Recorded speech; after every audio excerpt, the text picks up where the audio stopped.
60 মাসের জন্য আসছেন, 60 মাসে এসে 2-2.5 মাস, যেমন আমি একটা মনে করেন গাছ বললাম, আম গাছ বললাম, এখন 2 মাস পরে ওই গাছে ধরে ধাক্কাধাক্কি করি, আম হয় না কেন, আম হয় না কেন, তাহলে তো হবে না, একটু সময় দিতে হবে। তো তবে নমুনাটা টের পাওয়া যায়, মানে গাছে বুনলাম, দেখলাম পাতা হচ্ছে তেঁতুলের মতো, তাহলে তো বুঝবেন আম হবে না কখনোই, এটা তেঁতুলই হবে আলটিমেটলি। তো সেটাও নমুনাও কিছু আমরা টের পাই।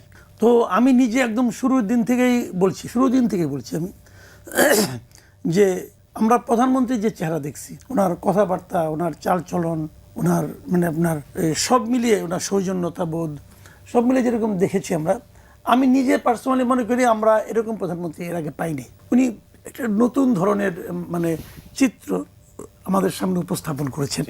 তো এর মানে তো এটাই যে আমরা আশা করব উনি যে টিমটা করবেন এবং টিম গঠনের দায়িত্ব উনারই। উনি তো আর আমাদেরকে বলবেন না যে মাসুদ কামাল আপনি আমার টিম বানাই দেন, তা তো বলবেন না, উনি টিম বানাবেন। তো উনি যখন টিম বানাবেন তখন তো আমরা আশা করব যে উনি এমন একটা টিম বানাবেন যার সঙ্গে নাকি ওনার বিভিন্ন চিন্তার একটা সিনক্রোনাইজিং হবে, তাই না? ওই মানে আপনি যখন গান যখন আমরা শুনি, এখন আপনি উস্তাদ জাকির হোসেনকে নিয়ে আসলেন তবলায় আর হারমোনিয়ামে বসাই দিলেন আমারে, তাহলে কিন্তু শিল্পী যত ভালোই হোক গানের অবস্থা কিন্তু দফা সারা, বুঝছেন না? এখন হিসাব হলো এখানে আর কি যে এখন উনি সিনক্রোনাইজিংটা ইম্পর্টেন্ট। উনি যা ভাবেন শোনেন, সবসময় কিন্তু যখন যে অধিনায়ক খেলা, ফুটবলে যে অধিনায়ক, সে কিন্তু সবসময় বলে না তার মানে সহ প্লেয়ারকে বলে না এই তুমি ওদিকে যাও, তুমি ওদিকে যাও, সে কিন্তু বলে না। কিন্তু ওনার মুভমেন্ট দেখেই কিন্তু ওনার সতীর্থরা বুঝে যান যে আসলে সে কোন দিকে যাবে। এই জন্য তারা অনেকদিন ধরে প্র্যাকটিস করেন, অনেকদিন ধরে একটা দলের সঙ্গে থাকেন। তো এই দলের যারা আছেন সবাই তো ওনার সঙ্গে দীর্ঘদিন ধরে আছেন, হয়তো ফিজিক্যালি নাই কিন্তু ভার্চুয়ালি তো ছিলেন সবাই। ওনারা কিছু একটা ভালো করলে ওইখান থেকে উনি বলতেন ভালো হয়েছে, মন্দ করলে বলতেন যে ঠিক আছে অন্যভাবে দেখেন একটু কী করা যায়, নানাভাবে উনি ওনার মতো করে বোঝাইতেন। তো সেইগুলি ওনারা যে এতদিন একদম বিচ্ছিন্ন ছিলেন আমি তো তাও মনে করি না, আমি মনে করি ওনারা তো ওনার সঙ্গে ভেরি মাচ কানেক্টেড। তো সেক্ষেত্রে উনি যখন কিছু একটা বলেন, কিছু একটা করেন, সেটাকে অন্যরা বুঝতে পারবেন এবং সেইভাবে অ্যাক্ট করবেন, এই প্রত্যাশা তো আমরা করতেই পারি। কিন্তু আমাদের দুর্ভাগ্য আমরা সেটা দেখছি না, আমরা সেটা একেবারেই দেখছি। কারণ কি? এই কারণটা কি আমি হয়তো অন্য যারা আছেন তারা তো মনে করেন আমরা আরও সিনিয়র নেতা, আমরা কি ওনার চেয়ে কম বুঝি, এটা হতে পারে। অথবা ওনারা হয়তো ওনার ভদ্রতার সুযোগ নিচ্ছেন, উনি কিছু বলেন না, হয়তো মুখে কিছু বলেন না, মনে করেন যে বলে তো না, সমস্যাটা কি, আমরা আমাদের মতো চালিয়ে যাই, তাই না? এগুলো কিন্তু হতে পারে, আই এম নট শিওর। কারণ আমি মানে সত্যি কথা বলতে কি মানে একটা জিনিস তো বুঝতে হবে, কমন সেন্স তো থাকা উচিত। কমন সেন্সটা কিন্তু খুব জরুরি, বুঝছেন? কমন সেন্স হলো সবচেয়ে আনকমন একটা ব্যাপার। অনেকে কিন্তু বলেন যে দেখেন আমি মানে ওনার যে সচিবালয়ে যে ভবনে উনি বসেন, সেই ভবনের এসির একটা টেম্পারেচার উনি ফিক্স করেছেন যে এর চেয়ে কম এসি হবে না, উনি এটা বলে দিয়েছেন। এখন মানুষজন বুঝেই পারে না যে এই ভদ্রলোক কেন এরকম একটা শার্ট পরে যায়, যে কারণে স্যুট পরেন না, যে কারণে উনি স্যুট পরেন, যেহেতু ওনার টেম্পারেচার উনি বেশি লো করতে দেন না, অতএব উনি স্যুট পরেন না। অথবা যদি উল্টা করে বলি, যদি মানে স্যুট পরলে পরে টেম্পারেচারটা লো করতে হবে, অবশ্যই এই জন্য উনি মানে স্যুটই পরেন না, বিদ্যুৎ সাশ্রয়ের জন্য। এটা তো এইটুকু যদি বোঝার জ্ঞান না থাকে আপনার।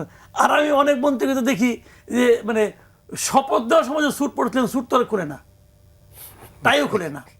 তো এখন এটা এইভাবে ঘুমায় কিনা জানি না, তো আমরা দেখতেছি। তো এখন এটা আমরা তাহলে কী শিখলো, কে কার কাছ থেকে কী শিখলো? মানে উনি তো আর এত ক্লাস 6-7 স্টুডেন্ট না যে ঘাড়ে ধরে শেখাবে। উনি তো একটা উনি নিজের জীবনে একটা ঘটনা ঘটাইয়া উনি আশা করেন যে অন্যরাও এটা করবেন। এখন অন্যরা যদি না বুঝেন অথবা পাত্তা না দেন, তাহলে ওনাকে সিদ্ধান্ত নিতে হবে যে এই লোককে নিয়ে কি আমি মাঠে নামবো কি নামবো না। কারণ একটা জিনিস আমি বলি, আফটার 5 ইয়ার্স দরকার নাই, 1 বছর পরে কিন্তু মানুষ হিসাব করতে শুরু করবে যে কি চাইলাম আর কি পাইলাম। প্রাইম মিনিস্টার কিন্তু 6 মাসের একটা লক্ষ্যমাত্রা দিয়েছে, উনি লক্ষ্যমাত্রা দিয়েছে 6 মাসের। তো এখন যখন ওরা মানুষ যখন হিসাব করতে শুরু করবে, তখন দায়টা কিন্তু ওই সুটেড বুটেড মন্ত্রীর উপরে যাবে না, দায়টা ওনাকে নিতে হবে। উনি বলবেন মনে করেন আপনার মেসি গাইনে আপনি ফকিরপুলের স্ট্রাইকার বানিয়ে দিলেন, ফকিরপুরের টিম খেলতে নামলো। এখন ফকিরপুরের টিমকে বলেন ভাই তাহলে তুমি হাল্লা কেন, মেসি তো মেসি, কিন্তু টিম তো ফকিরপুল। তো এখন প্রবলেম তো ওই জায়গায়। নামটা বদলাই দিই, ফকিরে পুল না বললে একটু ভিক্টর ঠিকরে বলেন, না যাই হোক, বললাম একটা মানুষের মনে প্লেয়ার গুলোর ফকিরে মনে ঠিক করতে আছে। পারে। না না, এই নামে তো আমাদের একটা টিম আছে, আমাদের তো ফুটবলের একটা হ্যাঁ, team আছে আছে। আছে ঠিক আছে, আছে। হ্যাঁ, ঠিক আছে। আমি ওই জন্য বললাম, আমি ফকিরপুলকে আন্ডারমাইন করছি না, বাট আমাদের একটা ভালো টিম, এরা আবহাওয়াকে অনেকবার হারিয়ে, একবার হারাইছে। আমরা যখন ইউনিভার্সিটি পড়তাম তখন আমরা বলতাম যে ওয়ারি আইলো, রহমতগঞ্জ আইলো, বলতাম আমরা ফকিরপুল আইলো, অনেক সময় আসছে তারা, সেটা ব্যাপার না। বাট আমার কোশ্চেনটা হলো কি, সিনক্রোনাইজিংটা ইম্পর্টেন্ট। হ্যাঁ, তা তো বটে। মানে যদি আপনার ঐক্যতানটা তৈরি না হয় তাহলে কিন্তু কোনো কিছু ভালো হবে না। তো এখন ভালো হচ্ছে, আবার একটা জিনিস হলো উনি যেটা বলেন একটা কথা মাথায় রাখতে হবে, একটা প্রাইম মিনিস্টার বলতেছেন যে আমরা পুলিশ চাই, সেই পুলিশ কিন্তু দলীয় পুলিশ হবে না, উনি বলতেছেন। ঠিক তার পরের দিন ওনার সচিবালয়ে একজন ডিআইজি বলে যে সে কিভাবে সে বিএনপি, এটা সে তথ্য প্রমাণ দিয়ে প্রমাণ করতেছে। তা আপনি যে প্রমাণ করলেন যে আপনি বিএনপির পুলিশ, এই প্রাইম মিনিস্টার তো বিএনপির পুলিশ চায় না, এই প্রাইম মিনিস্টার তো বাংলাদেশের পুলিশ চায়। রাইট। পাবে নাকি? তাহলে উনি প্রমাণ করলেন যে প্রাইম মিনিস্টার আপনি ভুল করতেছেন, আসলে দরকার বিএনপির পুলিশ। ভাই এই সমস্ত বিষয়গুলো কিন্তু দিনের শেষে আমরা তাইলে কি বুঝলাম? দিনের শেষে আমি বুঝলাম যে 6 মাসে তো নাকি লক্ষ্যমাত্রা নির্ধারণ করছেন, 6 মাসের মাথায় ওনাকে একটু নিষ্ঠুর হতে হবে। নিষ্ঠুর হতে হবে। আসাদুজ্জামান রিপন, আমি আমি মাসুদ কামাল ভাইয়ের অনেক আলোচনার সাথে আমি ভিন্ন মত পোষণ করব না। উনি পুলিশ সম্পর্কে যে অবজারভেশন দিয়েছেন, ভেরি মাচ কারেক্ট অবজারভেশন দিয়েছেন। সচিবালয়ের সচিব and others, even some ministers too, তারা এই গ্রীষ্মে এই তাপদাহের সময় তারা একেবারে মানে গলাবদ্ধ শার্টের সাথে টাই স্যুট পরাটা একেবারে বেমানান। উনি কারেক্টলি মেনশন করেছেন। আমি তো গতকালকে এলাকায় ছিলাম, তার আগের দিনও ছিলাম। আমি একটা কথা বললাম, যে দেশের প্রধানমন্ত্রী মানে আমার সামনে দু একজন এমপিদেরকে মাননীয় মাননীয় বলছেন, না আমার দেশের প্রধানমন্ত্রী নিজে মাননীয় শব্দটা শুনতে চান না নিজের বেলায়, মহোদয় শব্দটা শুনতে চান না নিজের বেলায়। তো আমরা যদি একেবারে যদি এখন চেয়ারম্যানদেরকে মাননীয় বলা শুরু করে দেই, তাহলে তো আমরা শিখলামটা, উনি যেটা বলেন শিখলামটা কি? আমার প্রাইম মিনিস্টার তিনি টেম্পারেচার একটা মানে সার্টেন টেম্পারেচারের মধ্যে থাকছেন, যেখানে উনি শার্ট গায়ে দিয়ে আস্তিন গুটিয়ে তিনি থাকতে পারেন। তো এটা দেখার পর ওই মিটিংয়ে যখন আদার ক্যাবিনেট মিটিং হতো হয়তো, সেখানে আমার আমার আমার প্রধানমন্ত্রী একটা সিম্পল শার্ট গায়ে দিয়ে, যেটা আমাদের গ্রামের ভাষায় আমরা হাওয়াই শার্ট বলতাম নাকি, মানে ইন্না করে একটা হাওয়াই শার্ট আস্তিন গুটিয়ে তিনি চলছেন, সাদামাটা জীবনযাপন করছেন, কখনো নিজে গাড়ি ড্রাইভ করছেন, কখনো একটা অফিস থেকে আরেকটা অফিসে ওই মানে ওসমানী মিলনায়তনের রাস্তায় হেঁটে পার হচ্ছেন।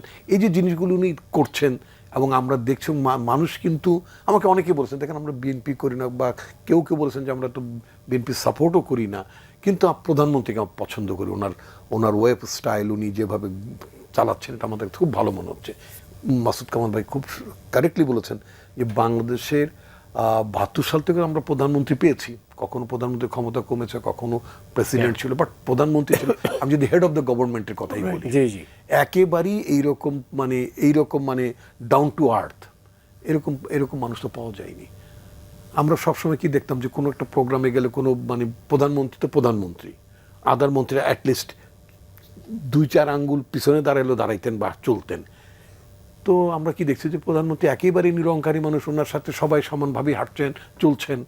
তো এই যে ফিলিংসটা উনি দিচ্ছেন সেটা একটা দিক, but on the other hand যেটা উনি খুব মজা করিয়ে বলছেন যে উনি যদি মানে বেসুরো হারমোনিয়াম বাজানো শুরু করতে, তাহলে গানের অবস্থা খুব খারাপ হবে। ওয়েল, সেই ক্ষেত্রে আমাদের একটু নজর দিতে হবে, যারা আমরা বাকি টিমে যারা আছেন তাদেরকে প্রধানমন্ত্রীর চাওয়াটা খেয়াল করতে হবে। জনগণ প্রধানমন্ত্রীর উপর আস্থা রেখেছেন। আমি যদি এভাবে বলি যে প্রধানমন্ত্রী হওয়ার আগে তিনি দেশবাসীর সামনে বলেছেন যে I have a plan, we have A plan, আমি ঠিক ওটাকে একটু ধার করে যদি এভাবে বলি যে we have a prime minister, মানে হতাশা থাকতে, এই যে কিছু কিছু আলোচনায় সেটা বিদ্যুতের বেলায় হোক অথবা অন্যান্য বেলায় হোক, আমরা তো ওবায়দুল কাদেরকেও দেখতাম যখন উনি বোধহয় যুবমন্ত্রী বা কি একটা ডিপার্টমেন্ট প্রতিমন্ত্রী ছিলেন, তো উনি হাফ শার্ট গায়ে দিয়ে লম্বা একটা টাই দিয়ে উনি মানে মাছের কি বলে না খেতের আইল দিয়েও যাচ্ছিলেন না, এই ছবিও আমরা ছবি আছে, মাছের রেণু বা পোনা উনি পুকুরে ছাড়ছেন, ওনার টাইর কিয়দংশ পানিতে মানে নাড়াচাড়া হচ্ছে আর কি। তো এগুলো আমরা দেখেছি, এটা মানুষ এগুলো পছন্দ করে না এবং মানুষ এগুলো নিয়ে হাসে। আর তখনকার চেয়ে এখন সোশ্যাল মিডিয়া অনেক বেশি ইনফ্লুয়েন্সিয়াল, ইউ ক্যানট ইগনোর কখন কি, তাই না? জি জি শিওর।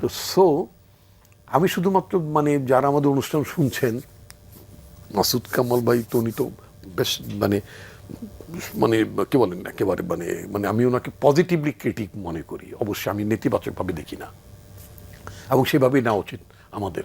এবং যদি আমাদের কোনো ভুল থাকে সেটা কারেকশনও করা উচিত, ইভেন ইন পার্টি, আপনার ভাষা রুলিং পার্টি। হ্যাঁ। সেই ক্ষেত্রে আরে ভাই এটা তো সেই মানে in fact it's not a communist party, মানে in fact party doesn't rule the country, but some members of the party they are governing the country. Yes true, ঠিক আছে। তো যাই হোক, তো যেটা বলছিলাম সেটা হচ্ছে যে আমি আপনার দর্শকদেরকে আমি যেটা আশ্বস্ত করতে চাই, since we have a prime minister like Tarique Rahman, আমার মনে হয় যে জাতি পথ হারাবে না, দিশাও হারাবে না ইনশাল্লাহ। এবং উনি তো একটা মানে 180 দিনের একটা লক্ষ্যমাত্রাও দেশের সামনে দিয়েছেন, মানুষের সামনে দিয়েছেন। আপনার কি মনে হয় 180 দিন পরে তিনি কি ব্যবস্থা নেবেন? আমরা একটা মানে মানে দুঃখজনক হলো একটা অনিবার্য সত্য হচ্ছে, যেটা অনিবার্য পরিস্থিতির মধ্যে পড়ে গেছে। প্রথমে আমরা মানে একটা তেল সংকটের মধ্যে পড়ে গেলাম, ইরান আমেরিকা বা ইসরায়েল ইরানের উপর যে যুদ্ধটা চাপিয়ে দিল, সেটা তো আর সেখানে সীমাবদ্ধ না, এটা তো এখন মিডল ইস্ট থেকে শুরু করে অনেক জায়গায় ছড়িয়ে গেছে, অথবা অর্থনৈতিক অভিঘাত আমাদের দেশেও চলে আসছে। তা আমরা প্রতিদিন শুধু একটা স্টেটমেন্টই যদি বলি আপনাকে, 165 কোটি সরকারিভাবে স্টেটমেন্ট দেখলাম, প্রতিদিন 165 কোটি টাকা তেল যেটা আমরা স্পেন্ড করি বা আমদানি করার জন্য যেটা ব্যয় হচ্ছে, প্রতিদিন 165 কোটি টাকা আমাদের শুধু তেল খাতে অতিরিক্ত ব্যয় হচ্ছে। সাবসিডি দিতে হচ্ছে, মানে অতিরিক্ত। তাহলে 30 দিয়ে গুণ দিলে পরিমাণটা কত, এবং এটা কতদিন চলবে আমরা জানি না। আপনি দেখবেন এইবার যে মানে হাওড় অঞ্চলে, পার্টিকুলার হাওড় অঞ্চলে দেশে অনেক জায়গায় আপনার ধান ডুবে গেছে, মানে ধান কাটার লোক পাওয়া যাচ্ছে না, 1400-1500 টাকা করে আপনার মানে কৃষি শ্রমিকদেরকে মানে আনতে হচ্ছে। তো এইগুলো, এবং সেই ক্ষেত্রে কৃষি মন্ত্রণালয় সাচ আমার কাছে যেটা মনে হয়েছে, I didn't C them very active. এই মুহূর্তে পুরো কৃষি মন্ত্রণালয়, কৃষি ডিপার্টমেন্টের নানা শাখা উপশাখা জেলাগুলোতে যেভাবে তৎপরতা করা উচিত ছিল, ওই ধরনের তৎপরতা মানে এটা একটা কিন্তু বড় সংকট। কারণ এটা তো খাদ্যের সাথে সংশ্লিষ্ট, কৃষি তো আমার খাদ্য উৎপাদনের একটা বড় অংশ কৃষি মন্ত্রণালয় রেগুলেট করে। সেক্ষেত্রে আমার কাছে মনে হয়েছে যে মাঠ লেভেলে আমরা মানে কৃষি অফিসারদেরকে সেভাবে আমরা কোনোভাবেই দেখি না, মানে তাদের তৎপরতাটা আমাদের নজরে পড়েনি। তো এই ধরনের কিছু আমরা যেটা বলে মানে অনাকাঙ্ক্ষিতভাবে কিছু পরিস্থিতির মধ্যে আমরা পড়েছি। একটা তো লুটপাটের অর্থনীতি আমরা উত্তরাধিকার সূত্রে পেলাম, আইন শৃঙ্খলা পরিস্থিতি একটা উত্তরাধিকার সূত্রে আমরা পেলাম, একটা মব কালচার সেটা এখনো একেবারেই যে মানে নিঃশ্বাস হয়েছে সেটাও বলা যাবে না। প্রশাসন ঠিকমতো গতি পায়নি, কারণ মানে এটাও সত্য কথা, অনেক জায়গায় আমার ডিএস লেভেলের লোক যারা একসময় মানে ডিএস লেভেলে কাজ করেছেন, আপনি হঠাৎ করে আপনার প্রত্যেক একজন রিপোর্টারকে বা সিনিয়র রিপোর্টারকে যদি আপনি এডিটরের দায়িত্ব দিয়ে দেন, হয়তো অনেক ভালো করে ফেলতে অথবা মেস করে ফেলতে পারেন, নাকি দুটোই হতে পারে, শেষেরটাই করার সম্ভাবনা বেশি। তো ফলে এখন মানে আপনার সচিবালয়ে অনেকেই আছেন, গুরুত্বপূর্ণ মন্ত্রণালয় আছেন যে সর্বোচ্চ হয়তো ডিএস পর্যন্ত সার্ভ করেছেন, জয়েন্ট সেক্রেটারি ছিলেন না, এডিশনাল সেক্রেটারি ছিলেন না, অনেকে হয়তো ডিসিও হতে পারেন নাই, কিন্তু হয়তো বঞ্চিত কি বলে ভুক্তভোগী নানা কারণে হয়তো তারা পদোন্নতি পেয়েছেন এবং তারা এখন বিভিন্ন জায়গায় চলছেন। এবং প্রশাসনের মধ্যে মানে আপনি বলতে যাচ্ছেন যে প্রশাসনের যে সেই দক্ষতার অভাব আছে। পুলিশ ঠিক মতো চলতে পারছে না, পুলিশ যেই আপনার অভিজ্ঞতার মধ্যে গেছে, পুলিশের মোরালটি তো এখন হাই করতে পারিনি আমরা, দক্ষ মানে সেটা নাই, নানা কারণ নানা ধরনের, এইগুলো আমরা উত্তরাধিকার সূত্রে পেয়েছি। তো এইগুলোকে ঠিক করতে হবে। আমি যে কথাটা একটু যদি আর একটা মিনিট বলবো, 30 সেকেন্ড। আচ্ছা তাহলে সংক্ষেপে বলবে। প্রধানমন্ত্রী বলেছেন বোধহয় 2 দিন আগে ফ্যাসিস্টদের ফিরে আসার কথাটা বলেছেন। এখন তো মানে সচিবালয়ের বিভিন্ন ডিপার্টমেন্টে আপনার ওই মানে ফ্যাসিস্টদের দোসর যারা, তারা এখনো দাপিয়ে বেড়াচ্ছেন। বরং বলা যেতে পারে যে যারা ভুক্তভোগী বঞ্চিত যারা, এই ধরনের লোকজন এখন দৌড়ের উপর আছে। কারণ আমরা তাদের অনেককে আমরা মানে এটা স্ট্রিমিং করতে পারি নাই। এই জিনিসগুলো কিন্তু আমাদেরকে অনেক ভোগাচ্ছে। কত মানে তাড়াতাড়ি এই জায়গাতে আমরা উদ্ধার পেতে পারবো আমি নিশ্চিত নই।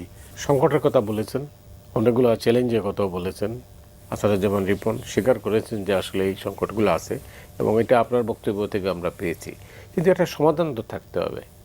সমাধানটা কি? শুরুটা তো ভালো হইতে হবে। না, সমাধানটা কি এটা তো আর আমার দেখার ব্যাপার না, কারণ আমি তো সমাধান দেওয়ার জন্য আপনি বাইরে থেকে কি appropriate দেখছেন? ব্যক্তি না। আপনি তো দেখছেন যে এই মানে জিনিসগুলো আমি ঠিক যে হচ্ছে। জিনিসগুলো আমার কাছে মানে সমাধান অসঙ্গতি প্রত্যাশা লাগে, করেন।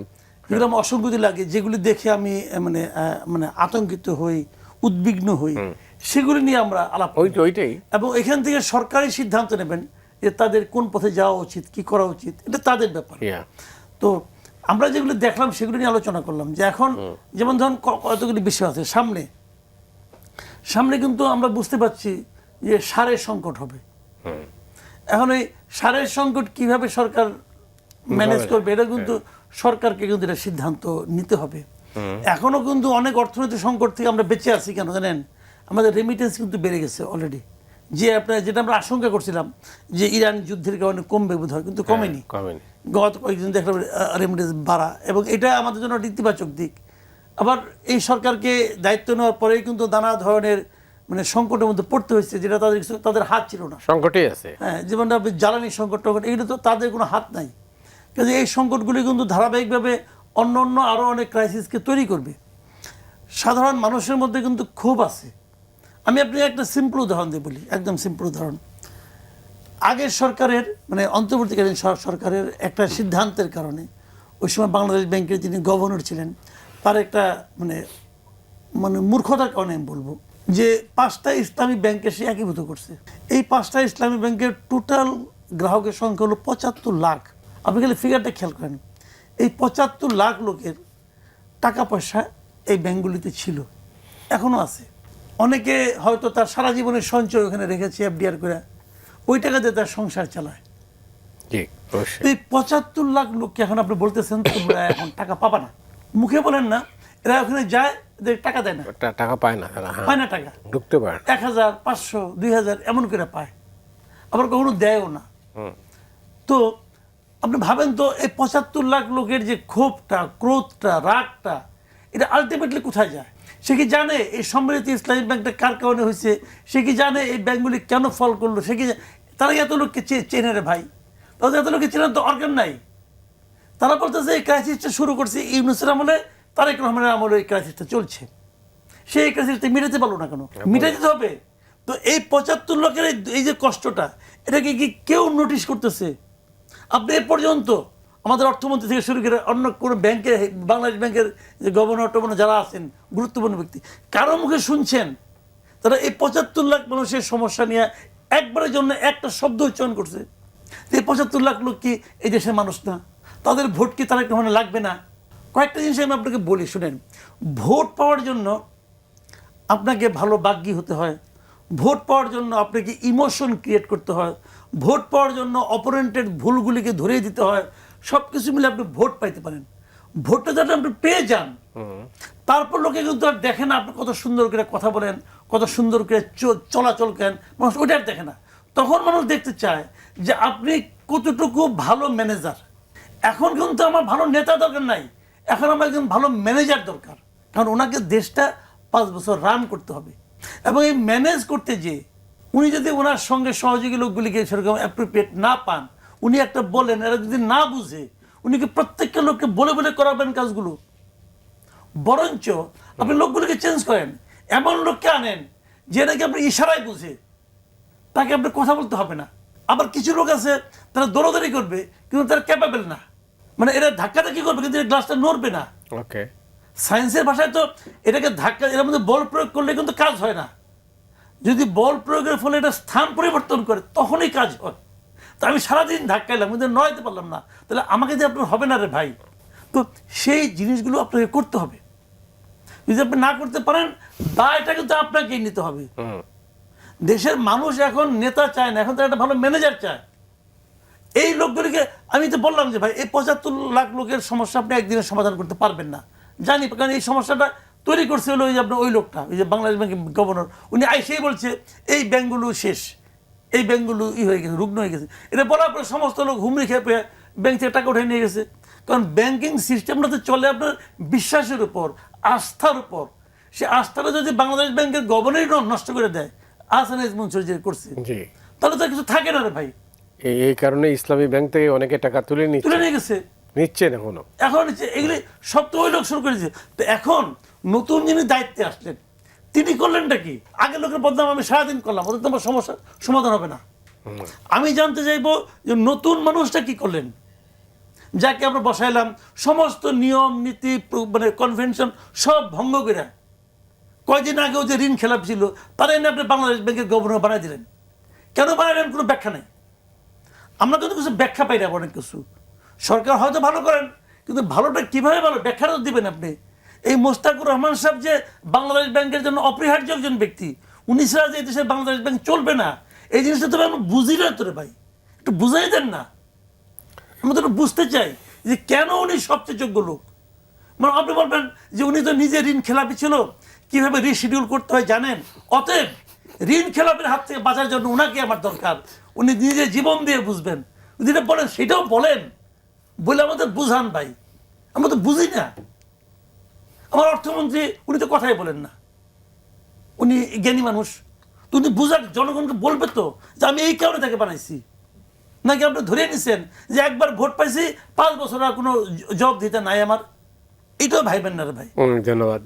জবাবদিহিতা না, গণতন্ত্রে তো জবাবদিহিতা ছাড়া কোনো বিকল্প নাই। আপনি যে আমরা যে মুভমেন্টটা করলাম এবং একটা মানে 15 বছরটা স্বৈর শাসনের বোঝা কার থেকে নামালাম, মানুষের প্রত্যাশাটা কি? মানুষের প্রত্যাশা হচ্ছে আমি সরকারকে প্রশ্ন করব, রাষ্ট্রকে আমি প্রশ্ন করব, আমার প্রতিনিধিকে আমি প্রশ্ন করব। আমি করতে চাই, করতে জানা আপনি প্রশ্ন করছেন, করতে চাই, করতে পারি। ইয়েস, যেই রাষ্ট্র, যে সমাজে, যে সরকারে আপনি বসবাস করবেন, সেখানে যদি আপনি প্রশ্ন তুলতে না পারেন, তাহলে মানে প্রশ্নহীন সমাজ, প্রশ্নহীন রাষ্ট্র, প্রশ্নহীন সরকারি ব্যবস্থা সবটাই হচ্ছে it's a manifestation of the কি অটোক্রেসি। তো সিন্স আপনি প্রশ্ন করতে পারেন, প্রশ্ন করছেন, প্রশ্ন শুনছেন, সরকার প্রশ্নের উত্তর দিচ্ছেন এবং প্রতিকারের ব্যবস্থাও নিচ্ছেন, সেই ক্ষেত্রে তো জবাবদিহিতা তো নিশ্চিত না। হচ্ছে। মাসুদ কামাল যে জিনিসটা পয়েন্ট আউট করলেন সেটা হচ্ছে যে কিছু সিদ্ধান্ত যেটা নিয়ে মানুষ সমালোচনা করছে, মানুষ আশা করেছিল যে এই ব্যাপারে একটা ব্যাখ্যা দেওয়া হয়, রাইট। তো সেটা তো নাই প্রতিটি কাজের ক্ষেত্রে ওইটাই না, বলছেন। উনি যেটা বলছেন সেইটার ব্যাখ্যা প্রবাবলি আমার যদ্দূর মনে পড়ে, ইনফ্যাক্ট আপনি খুব দ্রুতই আপনি আমাকে ধরলেন বলেই আমি in fact I was looking for an explanation. আমার যতদূর স্মৃতিতে মনে, এটা নিয়ে যখন খুব রোড হচ্ছিল, আলোচনা হচ্ছিল, সমালোচনা হচ্ছিল about the appointment of Bangladesh banks governor, তখন বোধহয় অর্থমন্ত্রী বোধহয় একটা এক্সপ্লানেশন দিয়েছিলেন আমার যদ্দূর মনে পড়ে। আমি হয়তো এরপরে যদি বিরতি পাই, আমি একটা দিয়েছিলেন, এবং সেখানে বোধহয় আমি মানে হুবহু তো বলতে পারবো না, মানে ইন্টারপ্রিটেশনটা এভাবে হতে পারে যে have keep your faith, have faith on him. দেখেন যে উনি হয়তো অনেক কিছু যেটা প্রত্যাশা করছেন এর চেয়ে অনেক ভালো করতে পারেন। এক্স্যাক্টলি ডেলিভারি শব্দটা বলেছেন। তো আমাদের উনি নিজেও মেনে নিয়েছেন যে আমাদের সরকারের বয়সটাই তো আসলে, যদি গভর্নমেন্টের অ্যাপয়েন্টমেন্টের আগের বলি, তাহলে probably it was a government for মানে লেস দেন এ মান্থ, কম সময়ের একটা সরকার ছিল। এখন যদিও 2 মাস হয়েছে, তো অমনি একটি সময়তে ঠিক মানে হ্যাঁ, নিয়ম নীতি প্রচলিত পদ্ধতিগুলো হয়তো আমরা অনুসরণ করিনি। আমি সরকারের কথা বলছি, সরকার হয়তো অনুসরণ করেনি। আমরা যেটা দেখেছি যে কিভাবে বাংলাদেশ ব্যাংকের গভর্নর হয়, ব্যাংকিং সেক্টরে কেউ কখনো এই জাতীয় লোকই তো না, কিন্তু এটাও তো ঠিক, যারা ডক্টরেট ডিগ্রিধারী তারাও তো ব্যাংকের গভর্নর ছিলেন, তারাও তো তাদের আমলেও তো অবস্থা খুব একটা ভালো ছিল না। তারা অনেকটাই মিস করেছেন। তবে আমি মাসুদ কামাল ভাইয়ের একটা প্রশ্নের উত্তর আমি যেটা দিতে চাই, আমি নিজে খুবই গরিব মানুষ, ভুক্তভোগী, কেন আমার তো অনেক টাকা পয়সা নাই। আমার পত্রিকার অ্যাকাউন্টে আমার পত্রিকা অফিসের খুবই নিকটতম একটা জায়গা ছিল SIBL, সোশ্যাল ইসলামী ব্যাংকের একটা শাখা। তো বেশি দূরে যেতে হবে বলে মানে আমি ওই এক্সিম টেক্সিম সবই মানে ওই টাইপের ব্যাংকই, তো বাধ্য আমি ওই SIBL নিকটতম থাকলেন, ওখানে আমার প্রত্যেকের অ্যাকাউন্টটা ছিল, আমি ওটাই মেনটেন করতাম। ম্যানেজার ওয়াজ গুড, উনি আমাকে একটা ইঙ্গিতও দিয়েছিলেন যে আপনি কিছু কিছু মানে ট্রান্সফার করে, মানে আমি এখন বুঝতে পারছি উনি তো আমাকে ইঙ্গিত দিয়েছিলেন। আচ্ছা, তা আমি আসলে I could not notice his indication, বুঝি নাই। আমি রাখলাম আমার পত্রিকার অ্যাকাউন্টের টাকা। এটা টোটালি ওই যে মাসুদ কামাল ভাই যেটা বলেন, আমি খুবই ওয়ার্স ভিকটিম। আমি আমার স্টাফদের বেতন দিতে আমার খুব মানে কষ্ট হয়েছে, অনেক মোটামুটি একটা গুড অ্যামাউন্ট অফ মানি পত্রিকার টাকা আটকে আছে। তো এটা যেটা বলেন যে ইয়েস আমি জানি বা আরেকজন জানে বলে সেটা আলাদা, কিন্তু আমার মনে হয় এটা নতুন গভর্নমেন্টের উপর এর দায়টা আসছে না। এই কারণে এই যে এস আলমদের মালিকানাধীন 7টি ব্যাংক, এটা যে হাসিনার পেয়ারার মানুষ, রেহানার মানে সজাগতার প্রোটেস্ট, তার সৃষ্টি করা জিনিস, এগুলো কিন্তু বাংলাদেশের মানুষ জানে এবং প্রতিনিয়ত মানে না, এটা আমি আপনার সাথে একমত হওয়ার পরেও আমার একটা বক্তব্য আছে, সেটা হচ্ছে যে সরকারের দায় নাই এই সরকারের বলছেন, কিন্তু এই সরকার তো এটা এই লিগেসিটা টানছে। সরকারের দায় বলতে একটু বোঝাচ্ছি যে যারা আপনার ওখানে ডিপোজিটরস, যারা ডিপোজিটরসদের জন্য, আমি তো একজন ডিপোজিটর, মানে আপনিও তো ভিকটিম। ইয়েস, তো আমি তো আমার টাকাটা ফেরত চাইবো। এখন ওই যে মাসুদ কামাল যেটা বলেন যে 75 লাখ মানুষ আজকে রাস্তায়, হ্যাঁ সে যাবে কই? আমারও তো 75 পয়সা, এদের তো একটা ব্যবস্থা নিতে হবে, সেই ব্যবস্থাটা আমরা এখন পর্যন্ত ঠিক করতে পারিনি। এটা সত্য। এই ব্যবস্থা মানে ওই যেটা কিছু পলিসি ম্যানেজমেন্টের ব্যাপার ছিল, একটা প্যানিক হয়ে গেছে, মানুষ টাকা তুলে ফেলেছে, তুলে ফেলার কারণে এখন ব্যাংকের আর সেই হেলথ কন্ডিশনটা ব্যাংকের নাই, এই ব্যাংক কখন আপনাকে টাকা দিতে পারবে। বাট একটা ব্যবস্থা তো আপনাকে ম্যানেজমেন্ট বলেন, একটা কিছু করতে হবে। একটা সময় আমরা আশান্বিত হলাম, মানে আমি নিজেও একজন অ্যাজ এ মানে ক্ষুদ্র মানে বিনিয়োগকারী, তো না মানে টাকা জমাকারী, অবশ্যই। তো সেই হিসেবে আমার কাছে মনে হয়েছিল যে কিছু করে দেওয়া যাবে, বা সবকটা ব্যাংক এক হয়ে গেলে অ্যাটলিস্ট ম্যানেজমেন্ট কস্ট কমে যাবে, একটা কিছু হবে আর কি। যাই হোক, এখন তো মানে এটা তো মানে কি বলবো, এটা তো মানে আমাদের যিনি রাষ্ট্রপতি হয়ে আছেন, তিনি তো তার নিজের পরিচালনা যে ব্যাংকটা ছিল, ভাইস চেয়ারম্যান ছিলেন তিনি ইসলামী ব্যাংকের, সেটাও তো 12টা বাজিয়েছেন। এখন তো সবাই প্রশ্ন করতেছে, তাহলে বিএনপি সরকারের আমার সময় উনি এতদিন কন্টিনিউ করবেন কেন? আমরা একটা মানে আমার কাছে যেটা মনে হচ্ছে কি, যে একটা সময় তো আমরা মানে সঙ্গত কারণেই ছিল, মানে প্রেসিডেন্টকে ইমপিচ করার যে টুলস, হ্যাঁ ঠিক আছে, সেটা ছিল না। কিন্তু এখন তো সুযোগ আছে, এখন সুযোগ আছে। আমরা যেটা চাচ্ছিলাম, উনি যদি নিজে ভদ্রচিতভাবে যদি যান, কেন উনি নিজে বার্তা সংস্থা রয়টার্সকে উনি ইন্টারভিউ দিয়ে বলছেন যে নির্বাচনের পর আমি চলে যাব বলেছেন, তো কি উনি যাচ্ছেন না। কিন্তু এখন আমরা মানে উনি স্বেচ্ছায় যাবেন কেন? না, স্বেচ্ছায় যাবেন এই কারণে ওনার লজ্জা শরম থাকলে যাওয়া উচিত। বাংলাদেশের ইতিহাসে কেউ কি মানে ক্ষমতা স্বেচ্ছায় ছেড়ে গেছে আপনার রেকর্ড আছে? এটা একটা খুব কঠিন প্রশ্ন করেছেন। আসলে ঝাঁটা পেটা না খেলে কেউ যায় না। ঠিক আছে, আমি মাসুদের কাছে যাই। শব্দটা বোধহয় একটু কঠিন হয়ে গেছে না? না, সে তো বটেই। না, এই যে পরিস্থিতিটা, এই যে খালি আগের সরকার এটা করেছিল, আমি এটা করেছি, এটা মানুষ শুনবে না। মানুষ এখন জানতে চায় কি যে আপনি কি করতেছেন। আপনাকে ওই যে বললেন 75 লাখ মানুষ আজকে রাস্তায়, তাদের ব্যাপারে সরকারের বক্তব্যটা কি, এটা জানতে হবে। আর উনি যে ভিকটিম, এরকম কিন্তু মানে অনেক ভিকটিম, অনেকে এই ব্যাংকগুলোতে। আপনি ব্যাংকগুলোকে 5টা ব্যাংকে এক করে দিবেন, এটা সেটা আপনি বলার পরে মানুষ টাকা তুলে নিয়ে গেল, এর জন্য দায়ী কে? হামের জন্য দায়ী যদি হন প্রফেসর ইউনূস। না, হামের জন্য 20 সাল থেকে দেশে আমি যেটা দেখলাম, 20 সাল থেকে টিকা দেওয়া বন্ধ। হ্যাঁ, ওই তো ধারাবাহিক দুইটা সরকার। না, আমার কথাটা হলো কি, ঠিক আছে, আগের গভর্নমেন্ট দায়ী, আহসান এস মনসুর দায়ী, সালেউদ্দিন দায়ী, সব দায়ী, ঠিক আছে।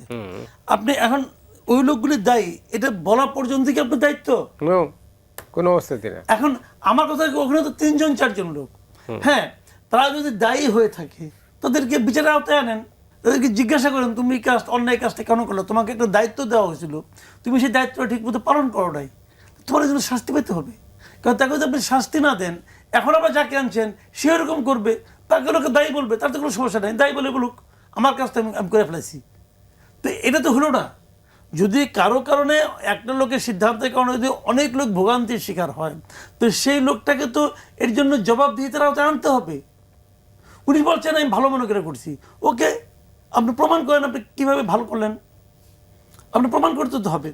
এইগুলো একটা দিক। দ্বিতীয় দিকটা হলো, যে লোকগুলি সংকটে পড়ে গেছে অলরেডি, যে লোকটা গাড্ডায় পড়ে গেছে, একটা গর্ত করছে, এখানে মনে করেন আমি একটা গর্ত বানাইছি, ওই গর্তে হাঁটতে যে আপনি পড়ে গেছেন। এখন আপনারা যদি ঝগড়া করে সবাই মিলে বলেন এই গর্তটা এনে কে খুঁড়ছে, কেন খুঁড়ছে, মাসুদ কামাল খুঁড়ছে, মাসুদ কামাল যেটা মারো পিটাও সব, আরে ভাই একটা লোক তো গর্তের মধ্যে আছে অলরেডি, তাকে তো আগে তুলবেন, Yeah. তাকে আগে তুলবেন না। যে লোকটা গর্তের মধ্যে পড়ে গেছে তাকে আগে উঠান, সে তো মরে মরে। তো এই 75 লক্ষ লোক, কিন্তু 75 লক্ষ থেকে আমি এইমাত্র আবার ইন্টারনেটে চেক করলাম, তারা বলতেছে ফিগারটা 75 থেকে 77 লাখ। ওরে আল্লাহ। তো 75 লাখ লোক ব্যাংকে আমানতকারী, মানে ইনক্লুডিং মি, আপনি সহ সেটা বলেন। 75 থেকে 77 লাখ, তার মানে কি এই 75 লাখ পরিবার, কিন্তু আপনার মাথায় হ্যাঁ, বুঝতেছি। তারা কি বলতেছে, তারা কি এই আহসান মনসুরকে চিনে? এদের মধ্যে অনেকে লোকের নামও জানে না, অনেকের নামও জানে না কে কি। তার বক্তব্য হলো আমি একটা ঝামেলায় পড়ছি ইউনুস গভর্নমেন্ট না বলে। তো আমি তো ইউনুস গভর্নমেন্ট নাই। এখন এই বর্তমান গভর্নমেন্ট আমাকে এই ঝামেলা থেকে উদ্ধারের জন্য কি করতেছে, উদ্ধার করতে পারবে কি পারবে না সেটা অন্য কথা, কিন্তু হয়তো অনেক বড় ঘটনা পারবে না, কিন্তু সে কি আমার জন্য চেষ্টা করতেছে? আমি তো এই গভর্নমেন্টকে ভোট দিছি, আমি জায়গায় চেষ্টার আশা করবো না। তার মানে কি ব্যাংকে যখন করে ব্যাংক আমি ইচ্ছা করে ব্যাংক খুলতে পারবো না তো। যখন আমি ব্যাংকটা খুলি, ব্যাংকটা যখন বাংলাদেশে মানুষের কাছে যায় যে আমি একটা ব্যাংক করছি, তোমরা আমাকে টাকা রাখো, তখন কি হয়, মানুষ ধরে নেয়, বিশ্বাস করে যে এই ব্যাংকটার পেছনে গ্যারান্টার হলো গভর্নমেন্ট। গভর্নমেন্ট বলতেছে এই ব্যাংকটা আমি খুলতে দিয়েছি, তোমরা আমার উপর ভরসা করে এখানে টাকা রাখো। এখন গভর্নমেন্ট কি করতেছে এটা আমি জানতে চাইবো না? গভর্নমেন্ট একটা আওয়াজ দিচ্ছে, এটা নিয়ে কোনো আওয়াজ শুনছেন আপনি পর্যন্ত? আপনি তো ভুক্তভোগী, আপনি তো আওয়াজ শুনলে সবচেয়ে আগে শুনবেন। শুনছেন আপনি কিছু? আপনার গভর্নমেন্ট, যে গভর্নমেন্ট, এটা আমারও গভর্নমেন্ট, সবারই গভর্নমেন্ট, এই গভর্নমেন্ট এই 77 লাখ লোকের জন্য কি করছে আপনি আমাকে বলেন না রে ভাই। কিছুই করেনি। প্রায় শেষ করতে হবে, শেষ আর 30 সেকেন্ড আছে ভাইয়া। না, আমি যেটা বলতে চাই সেটা হচ্ছে যে আমাদের অনেকগুলো সংকট আছে, অনেকগুলো সমস্যা আছে, এবং যেগুলো আমরা ইনহেরিট করেছি, সুধা কথা আমরা উত্তরাধিকারী সূত্রে পেয়েছি, এটা আমাদের কাঁধের মানে চেপে বসেছে, তাই না? এখন আমাদের এটাকে আমাদের রিজলভ করতে হবে। রিজলভ করার জন্য আপনি যেটা বলছেন যে এখন ন্যাশন নিডস এ ম্যানেজার, মানে আপনি বোধহয় ইঙ্গিতটা দিতে চাচ্ছেন সরকার সিও, রাইট। সেই ক্ষেত্রে আমি মাঝে একবার বলেছিলাম যে আমি আস্থা রাখতে চাই আপনার দর্শকদের উদ্দেশ্যে আমি এটা বলতে চাই, আমাদের একজন দায়িত্বশীল প্রধানমন্ত্রী আছেন, খুবই বেনিভোলেন্ট ডেডিকেটেড একজন প্রধানমন্ত্রী আছেন। তিনি জনগণের যে সমস্যাটা এটা তিনি উপলব্ধি করবেন। আশা করি মানে জনগণ খুব বেশিটা সাফার করবেন। সাফার তো আমাদের সবাই মিলেই করতে হবে, কিন্তু একেবারেই মানে আপনার মানে সরকার ভালো থাকবে, জনগণ সাফার করবে, মানে যেটা আওয়ামী লীগ আমলে ছিল, এই ধরনের পরিস্থিতি হবে না। সব আমরা দেশটাকে মানে টেনে তুলতে পারবো একটা বিপর্যস্ত। ঠিকই বলেছেন, কিন্তু ঘটনা হচ্ছে, আমি শেষ কথা বলে দিচ্ছি, সেটা হচ্ছে যে উত্তরাধিকার সূত্রে পেয়েছেন, সরি, রাইট, এটা সত্য, কিন্তু আপনার দিন দিন সময় কিন্তু অনেক গড়াচ্ছে। এর মধ্যে আপনাকে বলতে হবে আপনি এই ব্যাপারে কি ব্যবস্থা নেবেন। আপনি তো কিছুই ব্যবস্থা বলছেন না, এটাই মাসুদ কামাল বলেছেন, এটাই সাধারণ মানুষের কথা। মাসুদ কামাল ভাই যেটা বলেছেন বা আপনি আমাকে মনে করে দিলেন, এটা মানুষের প্রত্যাশা নিশ্চয়ই। আমরা জনগণ যাতে বেশি আতঙ্কিত না হয়, আমরা মানুষকে খুব তাড়াতাড়ি প্রত্যাশা রাখতে চাই, সরকার অনেক এই ব্যাপারে কার্যকর ব্যবস্থা নেবে, এটাই তো।